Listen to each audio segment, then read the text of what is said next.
Surviving Sister Wives contains adult content that may not be suitable for Latter-day Saints or sinners. Listener discretion is advised.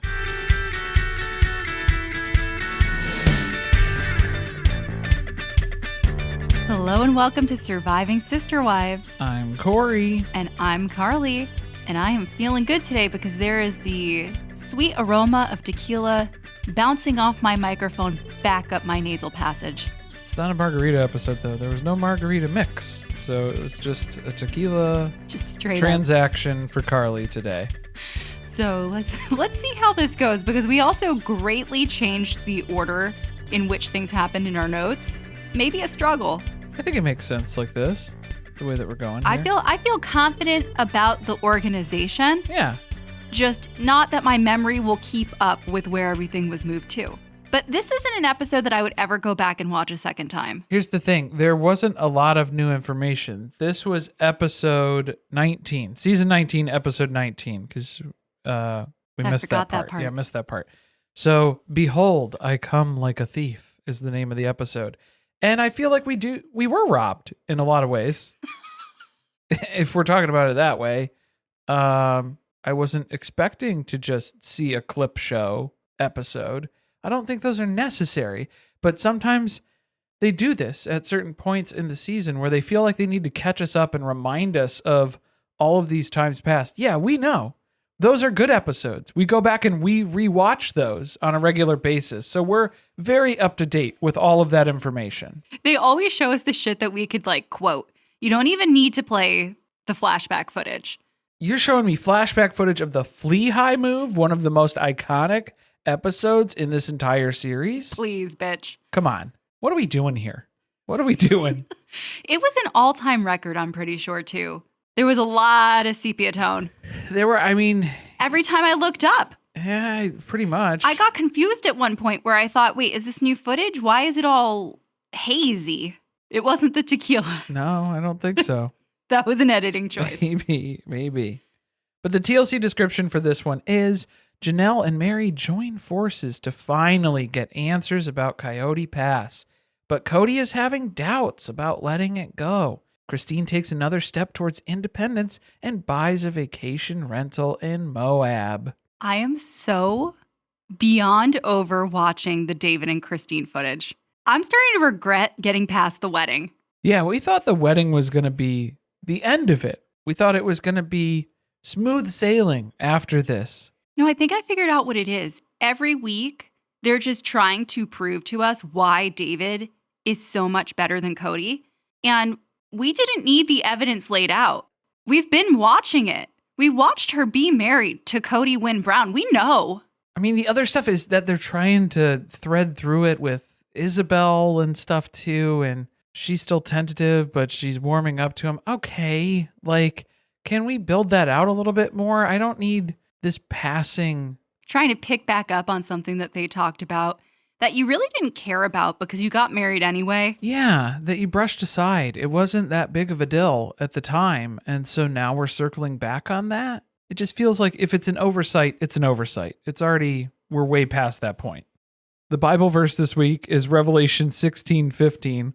Behold, I am coming like a thief.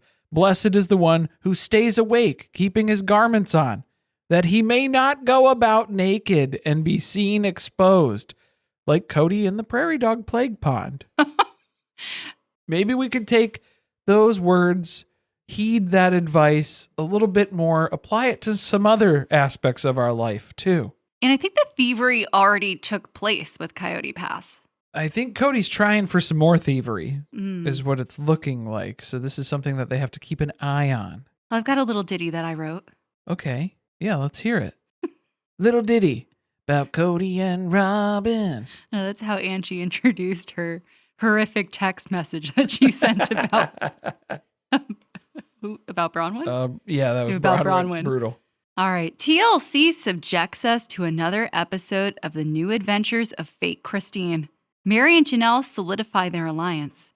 Kody and Robyn stage a Norman Rockwell-inspired scene on Coyote Pass. Which one, though? Is it the Thanksgiving one? Which Norman Rockwell? Yeah, where they're gathered around the table, but this time we're gathered around the blue picnic table. We've got Brianna roasting A wiener in the fire. That's the best place to roast them. Little Solomon collecting rocks. Ari bringing handfuls of worms to the table, I guess. It's a little different. They're really trying to convince us they do things together when the cameras aren't here.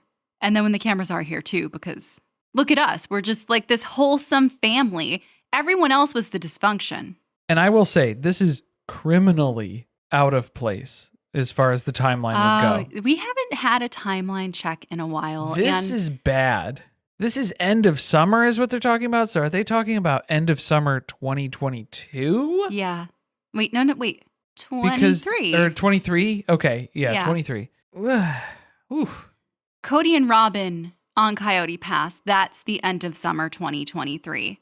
Christine and Janelle and Meri, they're in January/February of 24. I'm not going to come for them for the timeline because it's telling a cohesive story. I honestly think that what happened is Kody listed the property way before I don't even know if they're ever going to find out that he did that. It's been a year and a half and they haven't really talked about it. Shall we get into it? Let's get this pony into the pond water. In the prairie dog plague pond.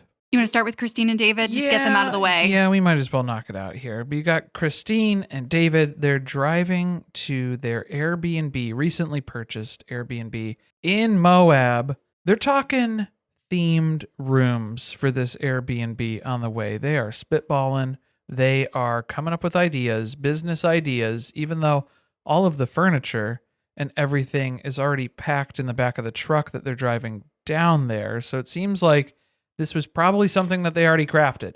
Oh, that's a good point. They've already got all of the decor in this U-Haul, so it's not really a surprise that there's going to be a shrimp room and a giraffe-themed room. That was David's suggestion, was a shrimp room.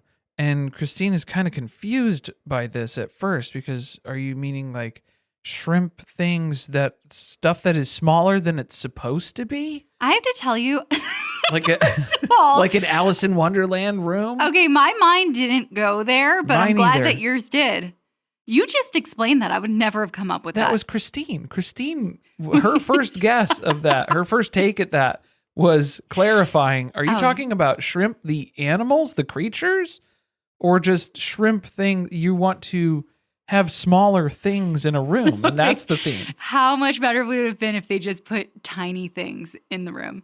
Oh, they could have had those little tiny hands. The little tiny hands that you can that get you put on your stuff. finger? Yeah, that you put on your finger, and then you can put them in your sleeves. The little tiny hands. That'd be great. Just lots of little tiny things made out of clay.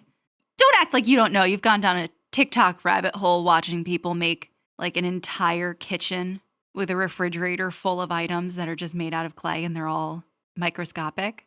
Have you never seen this? Oh, okay. No. My For You page is different. No. It's the little eggs and they cook over the little candle in the oven and the stovetop there. Yeah, I've seen those. That's old school though. I think I saw those on YouTube. Whatever. It's old stuff. Little tiny stuff. Maybe I'm watching Instagram Reels. I don't know. Maybe. I'm just kidding. Please don't come for me. I deleted my Instagram. Same thing. Well, I've never seen a piece of decor with shrimp on it. Like, I can't remember a time that I've seen a duvet cover with shrimp or even a decorative throw pillow. Shrimp aren't cute. They're not comforting. They're not really sought after in a visual aesthetic, I don't think. I couldn't tell that he was serious. I thought he was joking. Bubba Gump shrimp? So, I mean, like, the Forrest Gump reference, they were quoting Forrest Gump when they were talking about it too, even though they didn't want to attribute it to that. That's definitely David's favorite movie. You think so? 1,000%. You don't think that he watches Forrest Gump like once a week? Once a week? He just falls asleep on the couch to it like every Sunday afternoon when football's not on. It's on. Yeah. If it's on TV, I'm going to watch it. That's just what happens. I'm so glad, though, they're on the same page to get this house, to have this B&B, because it's been Christine's dream for like a really long time. It's been no one else's dream on this show to run a bed and breakfast. It's just been Christine's, and she's really pushed for it, but it just never came to fruition within the family. Yeah, because we already did that idea, and we already shat on it once, and it was Mary's dream, and she's living in it now. She was really into the idea of having the bed and breakfast. Christine was. Christine was excited. For like a minute. Had all of these ideas. There were suggestions. She was encouraging Meri to come up with the business ideas behind it so that she wouldn't have to, and then she could just have her mom work there. I think that was mostly what Christine was very excited about, the proposal of that. And they offered to help decorate. So she's been waiting a really long time to come up with themed rooms. Can I just say, Meri right now is thinking, thank God I didn't go into this as business partners with these people, because she also would have animal-themed rooms in Parowan. Yeah, Meri, maybe it was a blessing that they passed on the financial input, because now you did it on your own. You funded the B&B purchase in Parowan, so you get to make the decisions on what goes in the rooms. You can just pick which ghosts you're going to keep around and then sage the rest. It's just a tiny ghost, though. It's a shrimp ghost. I want to go back in time, have it work out so that Meri has to work with the rest of the family on setting up the B&B, and I want to know how it would have been. Can we have a version of Sister Wives where it's like the alternate timeline? Well, we know that they wouldn't have drafted up any sort of documentation. They wouldn't have any sort of legal ramifications for anyone. It would all just be done in good faith. It's all just everyone's doing business on the honor system here in the Brown family. They could have come to a compromise for the different rooms. Like it would be patriotic themed animals. Like eagles? Like one room would be an eagle. Okay, what would the other rooms be? If one room of the patriotic animals theme is eagle, what's your next one?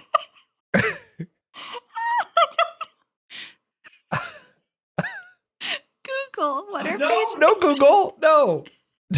Patriotic animals? A turkey. There could be a turkey themed room. A turkey is a patriotic bird? Like it's just a bison? Bison, I could give you that. All right.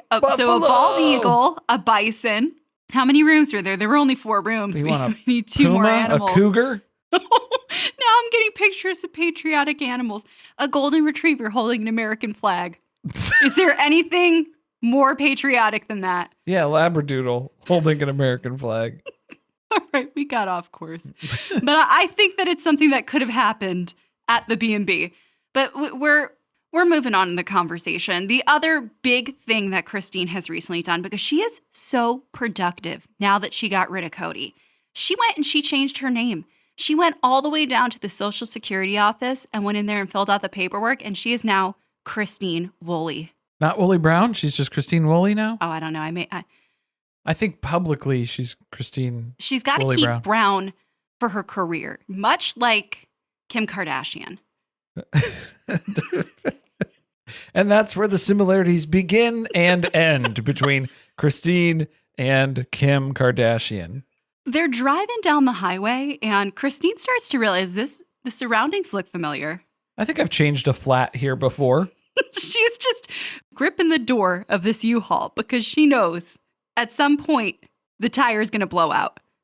She's starting to have flashbacks. Flea-high flashbacks. Non-flashbacks on this highway. She's been pulled over for hours on the side of the road here at one point in time. I don't know that I believe that she hasn't driven on this road again since that happened. That seems like a stretch. I did do a little research, and I'm pretty sure that if she drove from the Lehigh/Salt Lake City area down to Flagstaff, that she would have taken this stretch of highway. I'm no expert on the transportation system. Well, what about between Vegas and Flagstaff? No, it's a whole nother state. You're in a whole nother state. Also, I turned my phone off so I can't pull the maps up. Okay. So this is completely by memory. Good. Very productive. It's like she mentioned last week. There's 2 different routes. There's the mountain pass that you can take, or you can go through the mines of Moria, which is a lot further. It's more dangerous. It's more tread. You got to tread lightly. Check the tread on your tires. You might awake the Balrog. Is what I'm getting at. I think that's the way they went. The mines of Moria. You have no idea what I'm talking about. Nope. It's fine. We get to Moab safely, and they arrive at the Love Shack. The Love Shack. That's what it is, right? Pretty much. It's their getaway, their weekend getaway to Love Shack, baby. Truly is old enough to stay home alone for a couple of nights. Well, Isabel's there too, so yeah. Oh, maybe. No, she's not living with her, but they could have a little sister night. Pop some popcorn, watch The Parent Trap. Watch Forrest Gump. Trying to get to know David better. I may not be a smart man, but I know what love is. He knows what drywall is because we're about to walk in this place and Christina's getting nervous. Like, what if there are imperfections in the walls? David is going to be upset that she bought this particular place. I'm never going to hear the end of it because she's still framing this as if she's married to Kody Brown, but she's not. So I think she hasn't really made that distinction between her former husband, her ex-husband, Kody, and her current husband, David. I kind of feel like it would be an exciting opportunity for David to put his mark on the B&B if there was something that needed to be repaired. So he's looking around, but everything seems to be intact. Everything? Everything attached to the walls. Oh, okay. Yeah, everything related to the B&B. Yes. That was a bummer. I kind of wanted to watch David fix something. Like, I need a tortilla. A tortilla? I need. Yeah, that tequila is hitting. I need a tortilla showing me tortilla how to fix drywall? The drywall tape. Like, I could use that. We have a lot of areas where the drywall, we need the tape fixed. Yeah, we're not going to use that. Can David start? We know he has a Wooly fans, but can he get on Cameo? Because I need like a 5 to 7 minute cameo where he shows me how to do that. Yeah, I don't think he's going to do that. Why not? Maybe if you ask Christine, and then if she's with David, she could ask him. Okay, that's my new dream. Drywall advice from David via Cameo? Yeah, I think if we sent it under Surviving Reality, that she could actually do it, because when we had Sister Wives in the name of the podcast, she couldn't say it. That's been the excuse previously. Yes, that is correct. Let's see what they do now. All I want is a fucking drywall tortilla. Will you give me one? Tutorial. Is that the word you're trying to say? Yeah, okay. I know I'm saying tortilla at this point. This is good.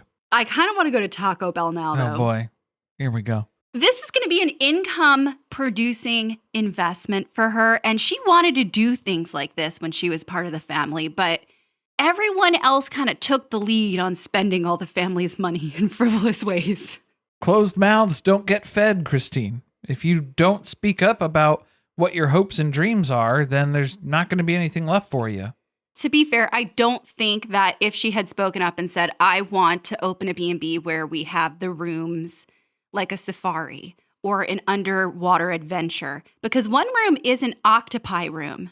Octopussy? I think that's where they film the Wooly fans content. Oh, okay. That makes more sense. That's my theory. I was confused. I hope that's not the shrimp room.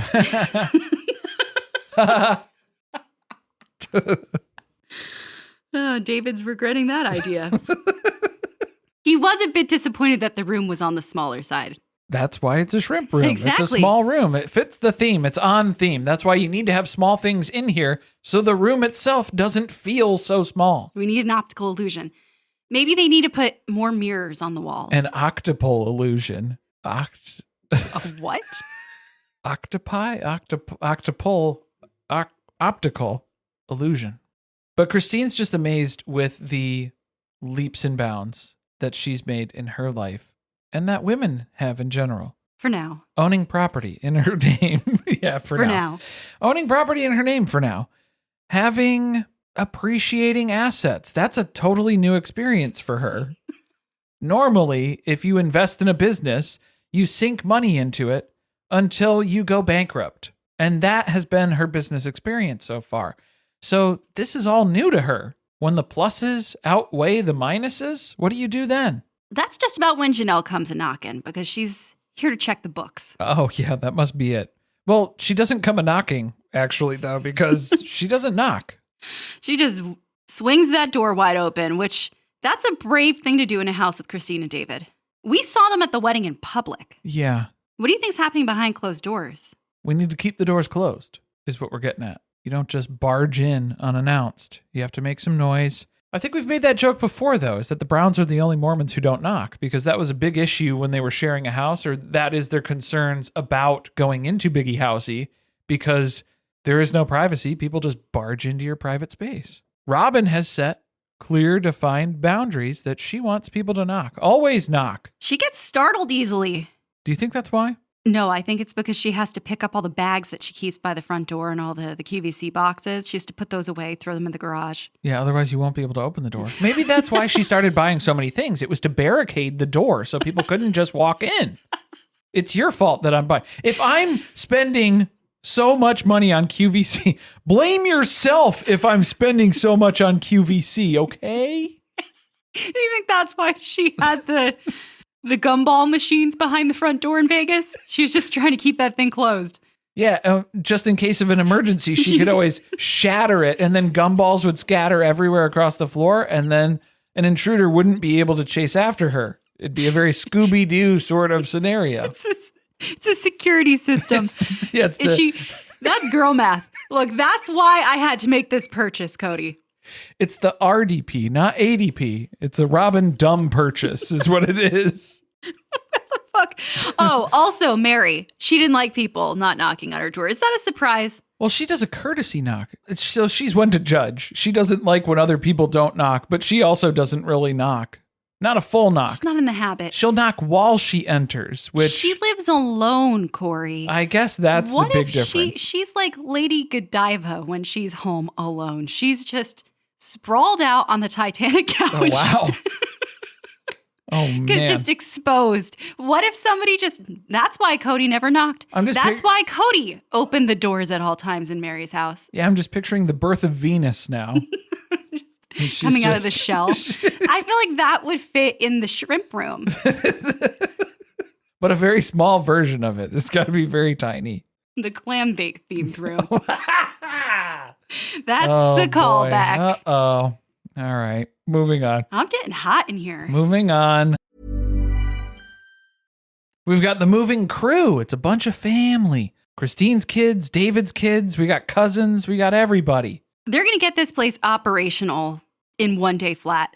5 hours. That's impressive. That's a lot. Yeah, that's a lot of stuff. It was a whole U-Haul full of stuff. It made me think of that time that we moved from one building to the building next door, and we had to walk every item over there. And if we had a train of people, that would have been so much faster. I think why it was so hard was because it was high rise. We were up on like the 15th floor on the one building. I think it was stupid. That's what it was. It was just stupid. It was dumb. Definitely dumb. You realize how many things you own when you have to tote them individually over to a new place. Not recommended. The whole point of this, we're going to talk about Isabel. She's starting to like David. She's really warmed up to him, especially in this experience today because they're assembling furniture. But this is when you can really enjoy David's presence, is when something goes wrong. He doesn't freak out and whine and complain and cry about it like Kody would. He just kind of figures out what the problem is and then forges ahead. He's going to go ahead and work on that solution. He's a real go-getter type. And way better than Kody. Did I mention that he's better than Kody? It would have taken me like 5 hours just to assemble the one thing that he was putting together. Well, if it's missing 2 pieces, yeah, that's going to be difficult. I probably would have broken down, cried, put it back in the box, and gotten upset. I would have had a Kody Brown tantrum. No, I take it back. I take it back because what Kody would have done was he would have freaked out. He would have gotten upset. Then he would have decided that he can fix it. But it would have taken him about 4 hours to locate the things that he was going to use and come up with a plan. And then he would completely destroy the piece of furniture in the process of trying to fix it. And then at the end of that, after he has destroyed it in his customization that he was going to work around it, the 2 pieces that he was looking for would fall out of the box. That's exactly it. And we watched that happen to him. When we go back to an earlier season when he's trying to hang Janelle's TV on the wall, and he goes around to every single house trying to look for tools, and what he needed was there the entire time. Watching that old footage of him, it was weird. Even his voice has changed over time. Well, yeah, because that's where my Kody voice comes from, is a few seasons ago. Old Kody. It's gotten darker and devoid of joy. He's slower, gruffer, rougher, and definitely not happy. He still turns it on. He'll kick it into high gear every once in a while, but it's just not the same. No. This is the point in the episode where they showed us so many flashbacks, and the only one that I was overjoyed to see was the comment about not selling frumpy t-shirts with my sister wives closet, because we know that Janelle says has been very successful. That's a whole business. It doesn't cheapen the brand. It is the brand. She's making more off of t-shirts than she is off of Tata Farms. Oh boy, we did get to see her spitballing on ideas for Tata Farms. She soft launched the name with Christine and David, but didn't really go over that well. Plus, it was too late to change it because they already went with it. But the people who have come up with the shrimp room, they're confused about Tata Farms. Tata? That doesn't make sense. I don't think I can adapt to that. Shrimp I get. Shrimp makes sense. But I will give Janelle credit where credit is due. Tata is better than Loplolly, or whatever it was, the name of the tree that they actually thought about using. And Loplolly Farms. Whoever they were working with was like, please don't name it that. Nobody's going to know how to spell that. I think there are going to be a lot of people who don't put Tata Farms into the GPS correct either. Yeah, Tater Farms is a close alternative. You better grab that domain too. They had one interesting conversation here. I hate the Christine and David seeds, man. Very few and far between. They talk about the financial decisions, which we all always look forward to when they spill a little tea on that. And part of the whole background on Christine not being able to be an independent person with her own businesses is the fact that they always did things by committee. And they also spent money essentially by committee, where they were aware of all the purchases that were being made, all of the bills that were being paid. And then somewhere along the way, that seemed to have stopped. And more recently, Kody was just pulling money out of bank accounts and spending it without running it by anybody. So that's just something that Janelle noticed, because again, Janelle does not have final say on the finances. She does not get to direct and steer what's happening with each dollar and where that is allocated. She's just seeing this happen because she's just here to observe and report, basically. She's a security guard for their bank account. She mentioned that she's just taking the transactions down and sending them to their CPA. So she's seeing this like long after the money's gone. Yeah, it's way too late. There's nothing else you can do about that. I would have started changing the passwords on the bank accounts at some point. No, you know what I would have done? Set up a notification so that I saw when money was being transferred over a certain amount. Or just any of them. Just so you know, you got to stay in the know. He seemed ticked off about that, Kody, that she had insight into what was being spent because she had this responsibility. He seems so irritated whenever he has a responsibility, but that's what she was tasked to do. And then he's annoyed that she's bringing it up.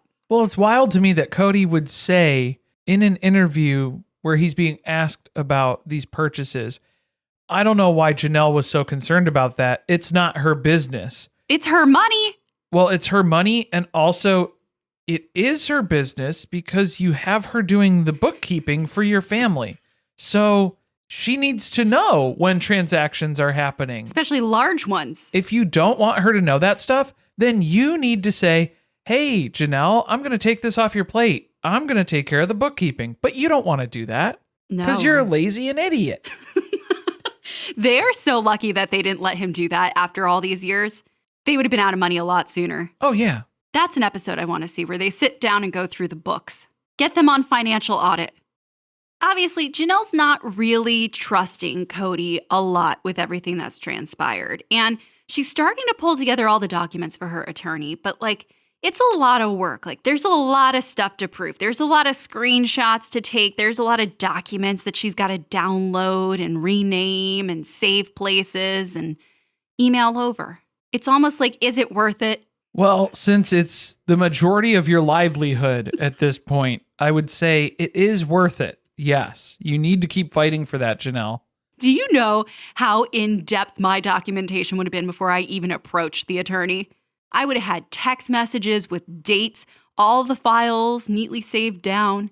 I'm coming armed to this conversation. I would have been baiting Kody into saying things over email. Although it seems like he just doesn't respond, so that doesn't really help. Read receipts on everything. Oh, yeah, yeah. The reason why she's gathering this documentation is she has to prove that they bought the land with their joint family funds, because the way the property is laid out, they're all just entitled to the parts that their names are currently titled on. But if she can prove that they use joint funds, then the attorney thinks they have a good chance of trying to get them to legally split the property equally, holding them to something legally. Which this has always been confusing too, because then this is kind of another one of those responsibilities that Kody keeps complaining about, where he's frustrated with all of his roles and responsibilities related to the sale of Coyote Pass, but then he's also not willing to expand anybody else's access to it and having them added to the titles on the other plots so they can do things, because Kody's name is on every single piece of the land. So that's why he has to do all of this stuff, because he's majority owner of the land. So that's what Meri and Janelle keep pointing to. If you change the titling and make us all equal owners on all of it, then we could do some other stuff and take some of those things off your plate. They're going to screw him over. He's not going to do that. I know. So that's why he won't do it. His paranoia is at a peak at this point.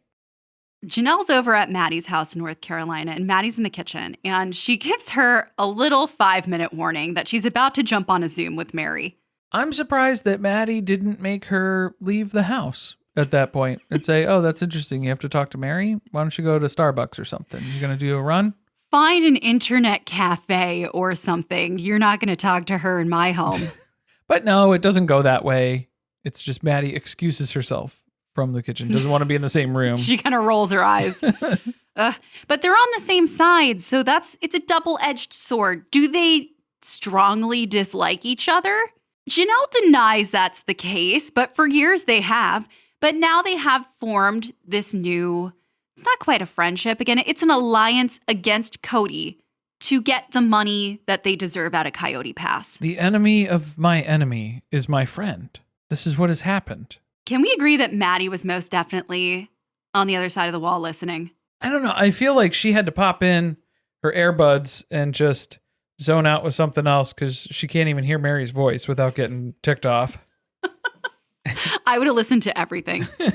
I need a debrief the minute that you hang up. I don't know. Yeah, because I mean, based on their last conversation with Janelle and Meri, it did not go well. It was not very productive. Meri was still very much team Kody and Robyn and was kind of aligning with their interests, was still questioning Janelle and suspicious of Janelle's motives in this stuff, especially when Janelle's throwing out words like lawyer. Liar. They've made a lot of progress, though, via email because they're both realizing that Kody will not communicate with them. So they are forced to communicate with each other. And we're going to see if it goes well from here.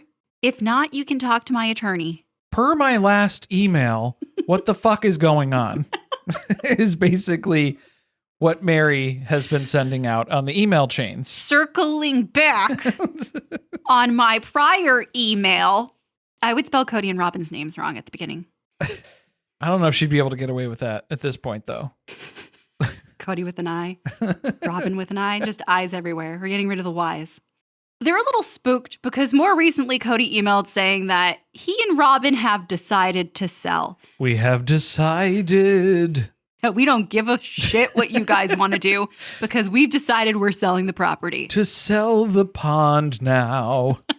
They also want to sell the property, but they're just mad that Kody is assuming that they're in line with what he wants to do. He didn't even have a formal conversation with them. Well, and it's hard to get a grasp because it sounds like whatever's going on in this email chain, Kody is rapid firing out his ADHD ideas too, where he's talking about a 6-4 split among stuff. That didn't make any sense. Nobody responded to that one. So then he came up with another solution, which was, hey, maybe we just sell the whole thing. And everybody seemed on board with that. So that's why they were kind of moving in that direction. I don't know if they are all moving in the same direction. Because yeah, they need to get on the same page. There is some disagreement over how the property was paid for. Meri and Janelle's side of the story is they used the family pot money to pay. not Janelle's pot money. Not Janelle's cannabis business money. But they used the money that they all pulled together to buy this property. And Kody is saying that is untrue. I had one piece, probably, if I had to guess, the piece with the pond on it, that he is now claiming he paid for 92% of out of his own funds. So I'll be damned if they think that we're going to evenly split everything when I put my money into that piece. Isn't that interesting? The man who later in the episode is going to decide that he would like to keep one plot, perhaps, now claims that he paid for one outright himself. Well, 92% of it, which is a hefty majority. This whole thing's been fucked from the beginning. Meri didn't really say much because she felt like she really wasn't in the position to be able to do that. But when she saw that her name was on one piece of property and that it was shared with Kody, was it Kody and Janelle? I think so. I think that that's her piece. That seemed kind of weird, especially coming out of everything that was going on with them thinking she was leaving with the B&B and the fallout from the catfish. Kind of felt like maybe he was attempting to plan something for down the road to screw her over. How far back does the distrust go between Meri and Kody? That's asking a lot based on what we know from the show. Like 33 years. If we're going to go back to the beginning. I mean, from the start, from the top. I do believe that Kody did that. None of them thought that Meri was even going to come to Flagstaff with them. So I think that that's why he made her a third owner on one lot. A third of a quarter. That's 1/12 of Coyote Pass that Meri has claimed to legally. If she had decided that she was going to leave, she would be legally entitled to a very small percentage of that. It's less than 10%. Maybe that's the 8% that Kody used to pay the remainder of his 92% self-paid parcel. Something in me just says that if it had gone down that way, that they would have united together, Kody, Robyn, Janelle, and Christine, and told a very different story about how the property got purchased, and Meri would have walked away with peanuts. It is nice to see Meri and Janelle communicating that they are both a little suspicious now, and that it is probably a good idea to get lawyers involved. Defend your interest, because nobody is going to speak up on your behalf in any of these circumstances. So it's time to save your own damn self. They're suspicious and litigious at this point. It's about time.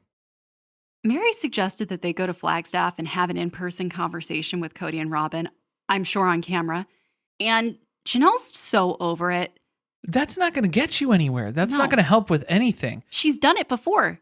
She has had lunch in the attic of Josephine's multiple times with Kody, and he hasn't done anything coming out of those conversations. Does Meri think that her dropping off the check, hand delivering the check after her London trip to pay off Coyote Pass, did that help things along at all? I don't think it did. So why did you waste your time doing that? They should have held that money ransom. I don't know if you can hold your own money ransom. They should have told him that they needed a contract.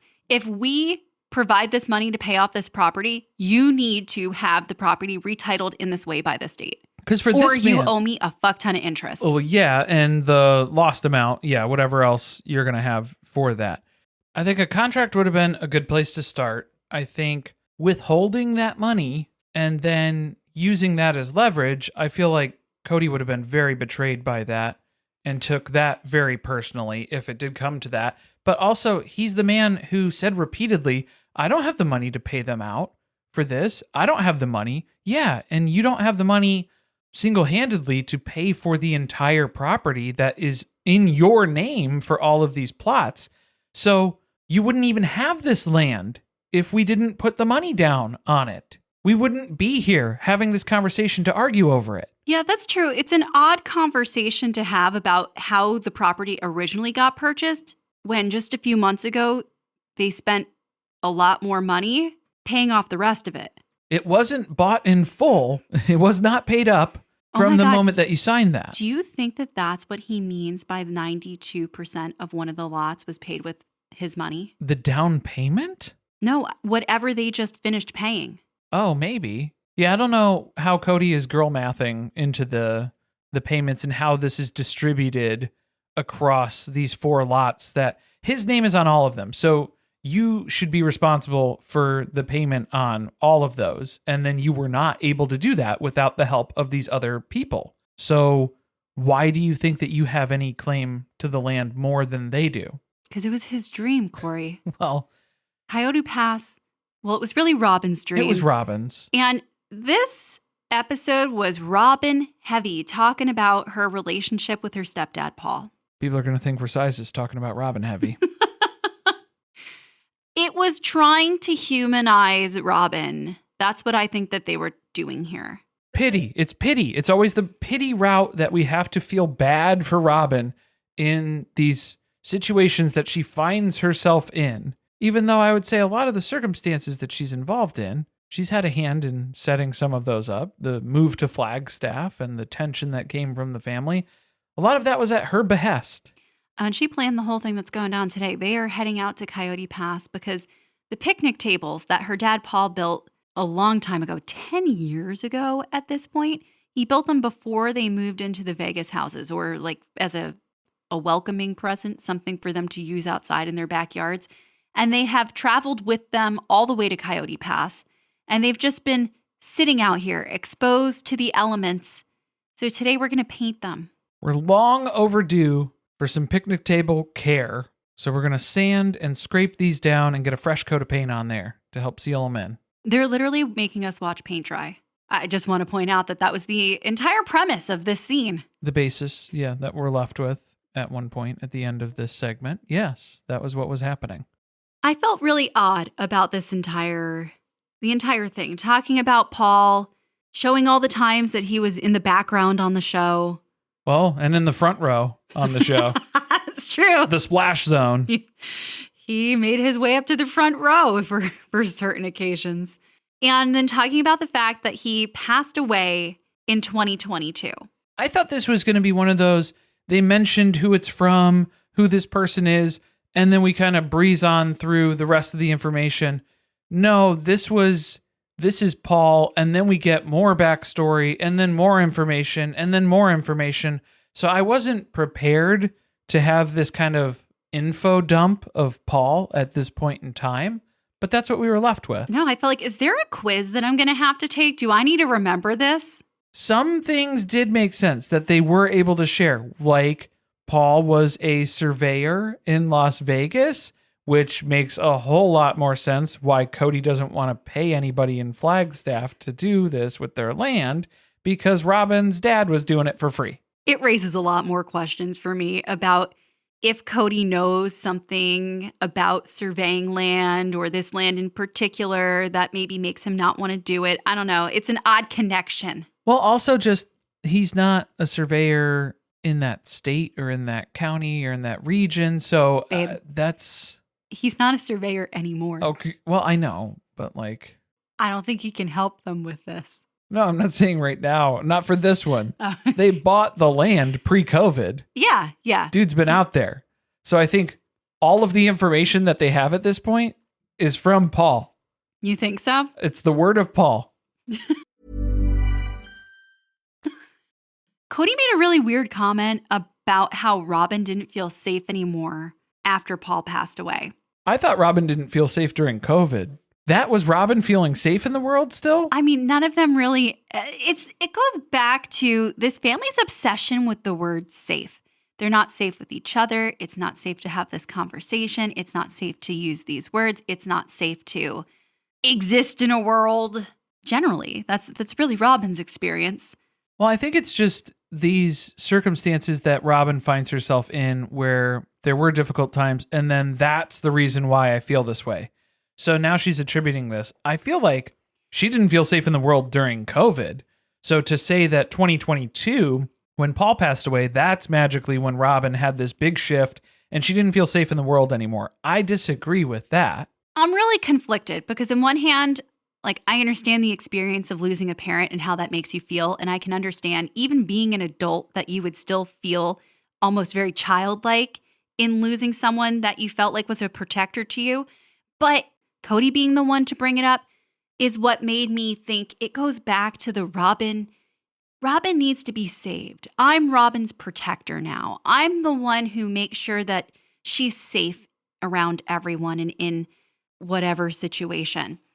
I was wondering if that's why he doubled down so hard about protecting Robyn from the accusations from the kids. Yeah, and I mean, for Robyn to say she doesn't feel safe, I think it's different if you have family members who are pointing things out that you are doing that is hurtful or unfair or biased, and trying to hold you accountable. I think accountability is different than vulnerability or safety in that aspect. I'm sure that Robyn feels threatened when people try to hold her accountable, and she doesn't like that, but that doesn't necessarily mean that it's unsafe.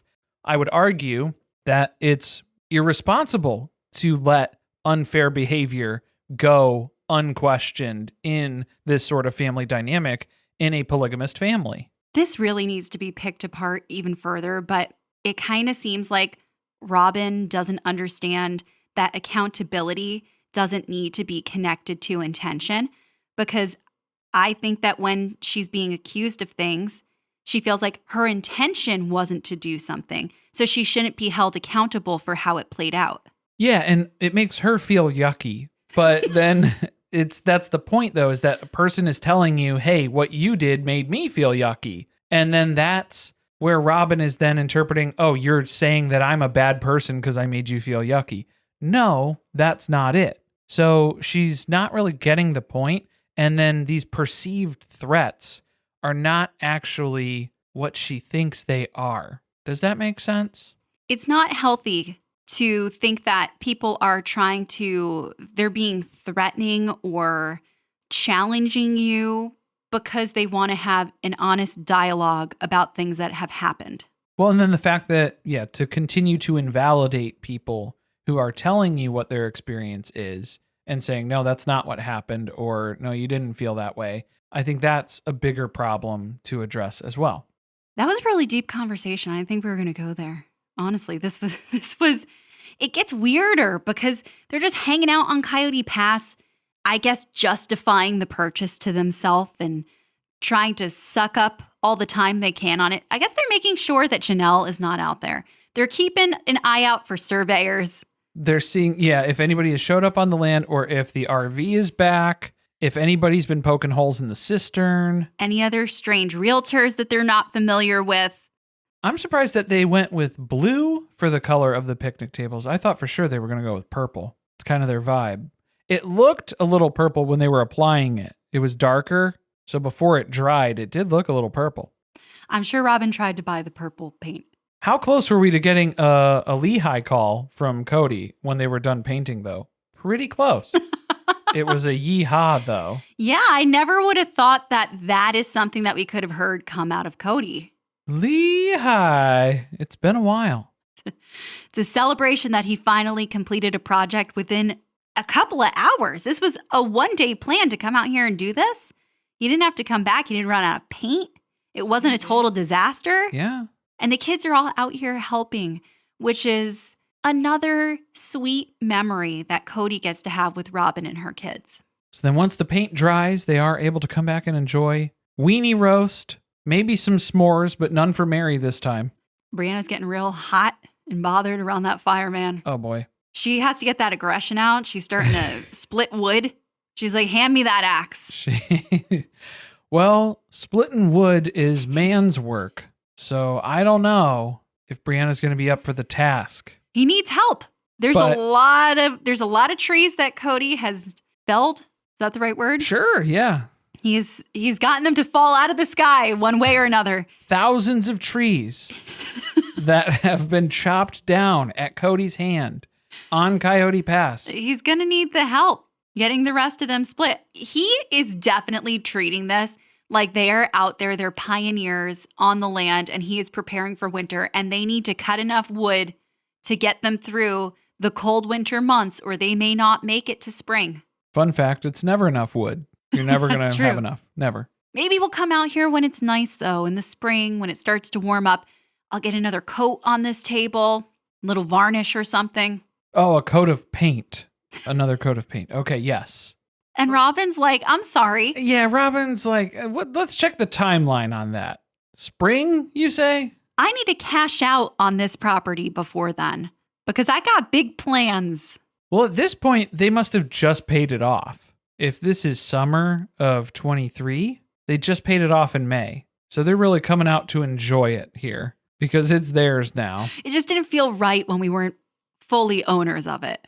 They just engage in dangerous activities out here between flying off ATVs, and then they're swinging axes around. I'm still convinced that there is insurance on the property and they're trying to get a payout. That's how they're going to pay for the pond piece.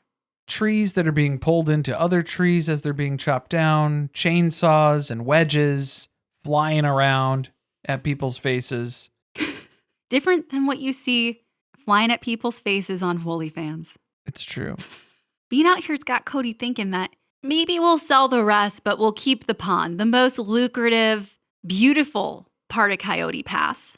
This was the last spot that the family was all together and shared a happy moment. So Kody's not sure if he can just sell that. He's not a heartless monster. There's sentimental value here, and you can't put a price tag on that. But this is kind of what Janelle was talking about, where some days when you talk to Kody, he's all in the mood to sell it. Then there's other days where you talk to Kody, and he's completely against selling it. This seems like one of the days where Kody is completely against selling it because he's out here enjoying the land, and he's thinking back on all the great memories that he's had here. It's based on whatever his most recent experience was. When Robyn got bucked off the ATV, he said, sell this thing. Same thing. I don't want Chainsaw chopping the tree down wasn't a good day. Can't come back here. That was at Robyn's house. That's why they ended up listing it. He called Justin, the realtor, and was like, look, bro, we got to sell this thing fast.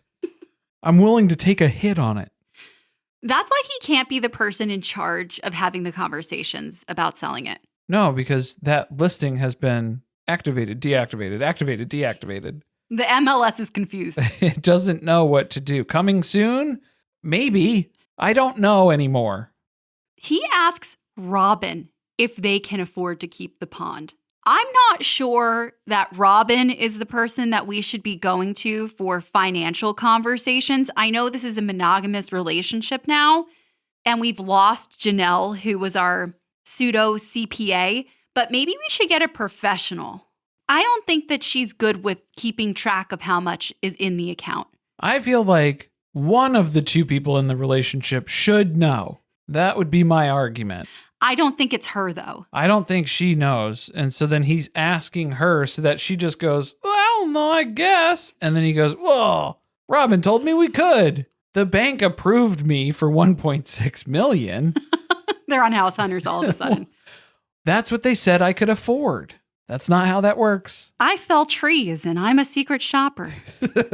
That's Robyn and Kody's episode. Our budget is $2.2 million.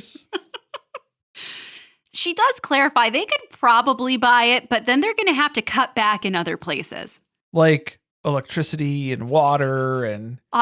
there are other things they could cut first.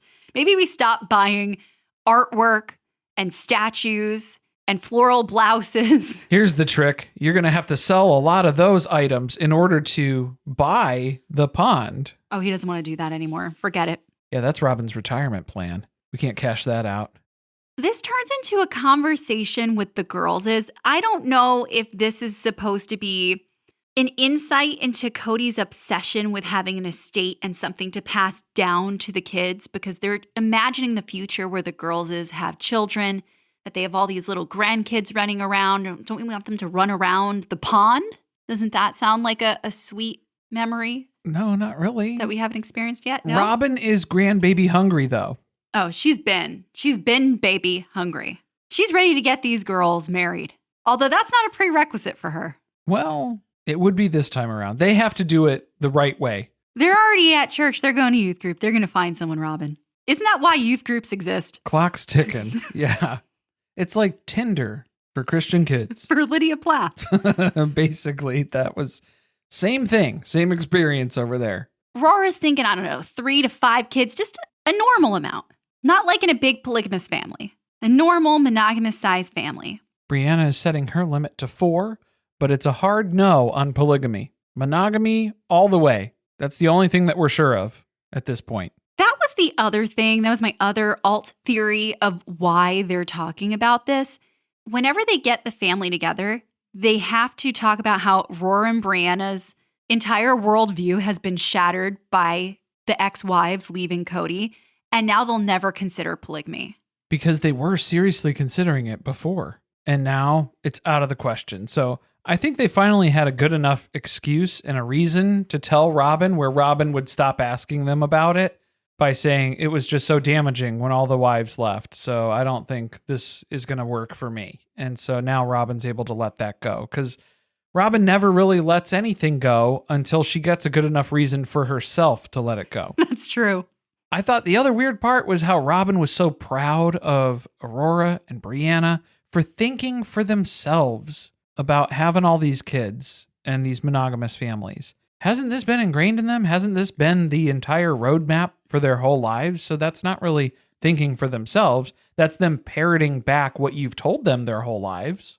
This all started with them making a joke about how they were like mini Robins helping her at the table. Yeah, they have been indoctrinated into what their life is supposed to look like. And maybe it doesn't include polygamy, but I'm pretty sure the rest is pretty close to the picture that they were supposed to embrace. Praising Robyn's mom skills for bringing tongs so they could cook food in the fire. That's something Kody wouldn't have remembered. Honestly. He would have had to knock a whole nother tree down to get some branches off of it. That seems like an overkill on the resources that you would need. It's just magic out here watching Brianna split wood and Saul skip rocks and Ari dig through the dirt and bring things. The plague pond. Just prairie dog plague for the most part. Handfuls of plague all over the place. Yeah. And we close out the episode with a wide shot of the family enjoying Coyote Pass, all doing their own thing, while Kody aggressively swings an axe overhead. Maniacally continues chopping wood. And yeah, if you thought he looked like Jack Nicholson in The Shining before, when he would just stare that 1,000-yard stare every once in a while, once you compare the axe work side by side too, it's hard to dispute.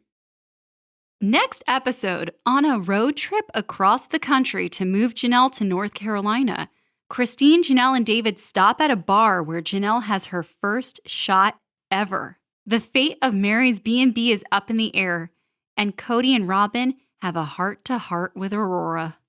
I should have saved my shot for Janelle for next week. Oh, we could do one next week too. Do it again. Yeah, that's fine. The end of this episode was a lot rougher than the end. Was it? I take it back. It was all rough, apparently. It was all rough. I meant, you know what I meant. No? End to end, it was rough. A few announcements before we go. You may be hearing some rumors.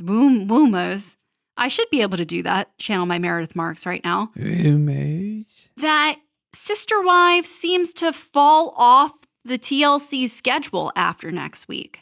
And it does seem that we might be getting some sort of break, but we're waiting for more information on that. We know they don't usually air something on the Super Bowl. That is on February 9th this year, so there won't be an episode that day, it looks like.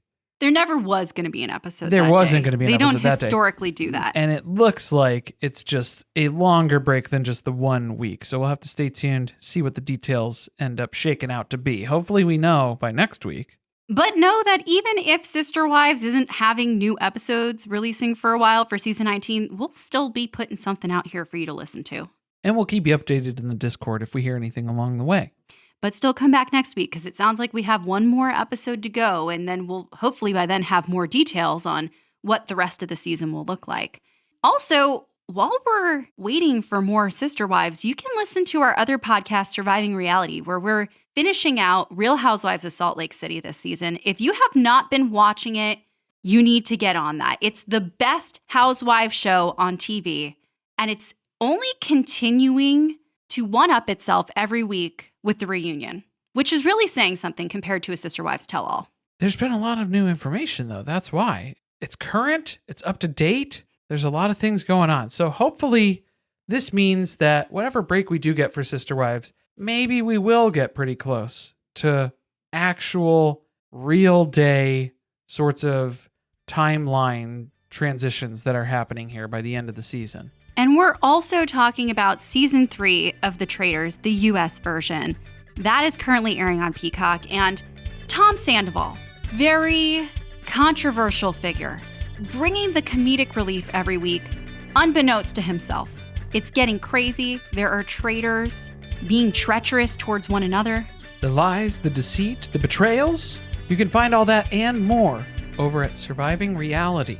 And as always, we have more content over on our Patreon, patreon.com/survivingpod. Check out the link in our bio for all the places you can find us. Thanks for listening. See you next time.